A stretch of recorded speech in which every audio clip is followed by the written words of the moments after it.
لە ئیدارەی سەربەخۆی سۆران نرخی بەنزین و سوتەمەنی دادەبەزێت. سڵاوتان لەبێت، من پشتیوان کەریمم، یەک باسی ئەمڕۆتان پێشکەش دەکەم.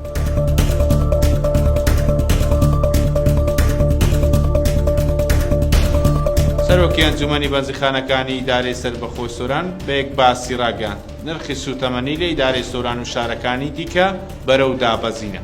حکوومەتی هەرێمی کوردستان هەوڵی ڕژ دەدات بۆ دابەزینی نرخی بەنزین و سوتەمەنیەکانی دیکە. لای خۆیەوە ڕەشید مستەفا، سەرۆکی ئەنجومەنی بەنزیخانەکانی ئیدارەی سەربەخۆی سۆران، دووپاتی لەوە کردەوە لە ماوەی ڕابردوو نرخی بەنزین 25 دینار لە بەنزیخانەکان بەرزبوونەوەی بەخۆیەوە بینی، بەڵام ئەو بەرزبوونەوەی کاتیە و ئەگەر وەزارەتی سامانە سروشتەکانی حکوومەتی هەرێمی کوردستان ڕۆڵی خۆی ببینێت، بێگومان نرخی بەنزین لە شارەکانی کوردستاندا دەبەزێت.